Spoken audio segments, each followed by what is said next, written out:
Oi, meus amores dos segundos anos. Com as graças de Deus, espero que todos estejam bem. Então, vamos começar a primeira videoaula de filosofia. E vamos, para começar, a gente vai recapitular os conteúdos programáticos do primeiro bimestre. Isso já foi dado em sala de aula. Então, quais são os conteúdos programáticos do primeiro bimestre?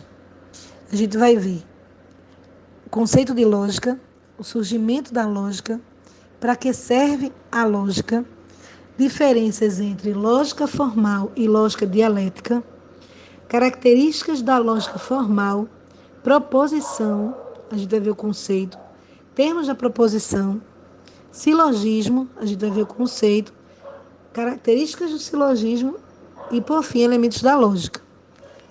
E para começar a videoaula de hoje, a gente vai ver aí o que é lógica. Então, o que é lógica? Lógica deriva da palavra grega logos, que significa palavra, proposição, oração, mas também pensamento ou razão. Mais precisamente, a lógica é utilizada para o estudo de raciocínios válidos e para a validação de argumentos. Em outras palavras, a lógica é uma ferramenta poderosa para formular discursos e organizar os nossos pensamentos. E onde surgiu essa lógica, né? Então, a lógica, assim como a filosofia, surgiu na Grécia por volta do século IV a.C. E foi Aristóteles o primeiro a se interessar pelo seu estudo. Aristóteles escreveu uma série de 6 textos sobre esse assunto, que ficou conhecido como organon, que significa instrumento. Era essa a função da lógica em seu surgimento. Funcionava como um instrumento que ajudava os filósofos a eliminar as contradições que surgiam em seus raciocínios. Mas e na prática? Para que serve a lógica? Na prática, a lógica nos ajuda a organizar nossos pensamentos, nosso raciocínio. Isso vai desde coisas óbvias, como a seguinte frase: todos os homens são mortais. Sócrates é homem. Logo, Sócrates é mortal.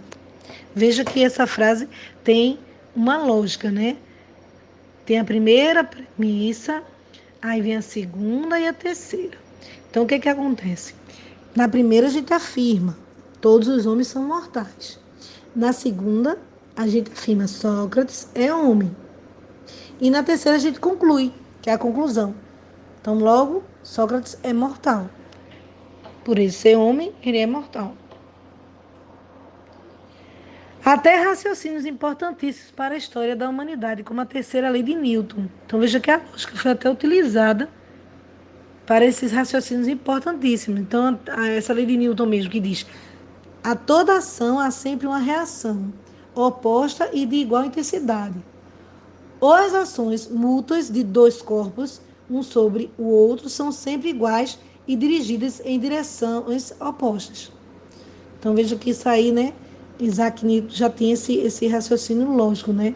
Essa lógica, né? Dentro das suas afirmações, dentro dos seus experimentos. Qual é a diferença entre lógica formal e lógica dialética? Então, existe a lógica formal e existe a lógica dialética. Então, a lógica formal, ou aristotélica, ou seja, quem começou a estudar, quem criou foi Aristóteles, oferece procedimentos que podem ser utilizados em qualquer tipo de raciocínio, não apenas de forma contrárias. Para Aristóteles, a lógica é um instrumento para conhecer. E tem a lógica dialética, criada por Platão. Então, veja aí. Já para Platão, né, a lógica trabalha com forças contrárias e depura essas contradições até chegar a uma verdade comum. Para Platão, a dialética é um modo de conhecer. Entenderam a diferença? Então, na lógica formal, Aristóteles diz que ela é um instrumento para conhecer. Já na lógica dialética, Platão diz que é um modo de conhecer, certo?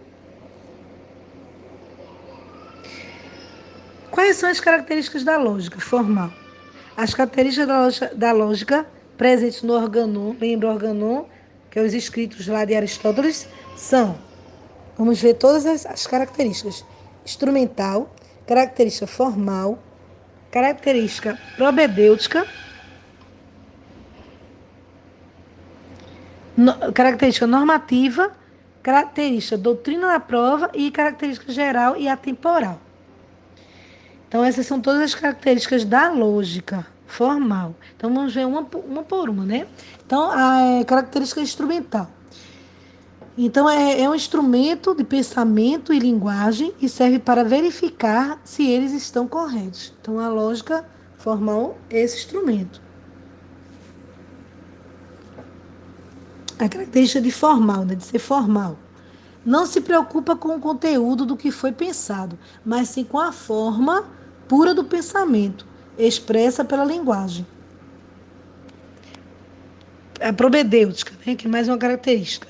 Então, é o conhecimento prévio que devemos ter antes de iniciar uma investigação filosófica ou científica. Então, é a propedêutica, né?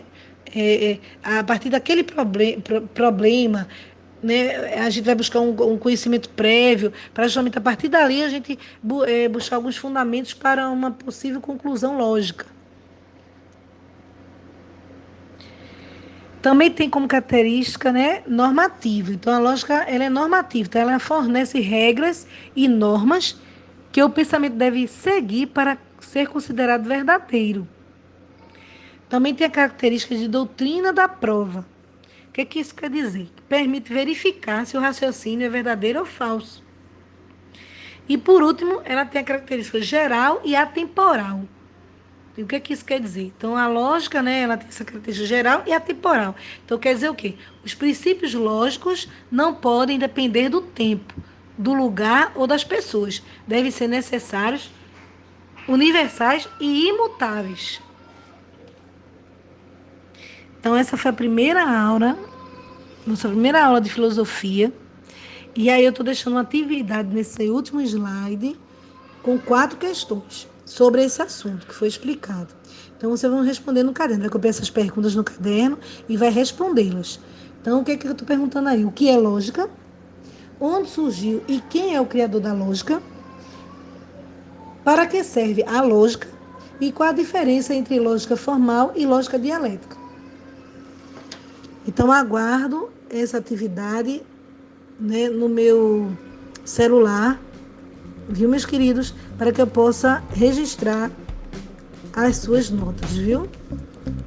Fiquem com Deus, deixo um forte abraço para vocês e a certeza que dias melhores virão, se Deus quiser.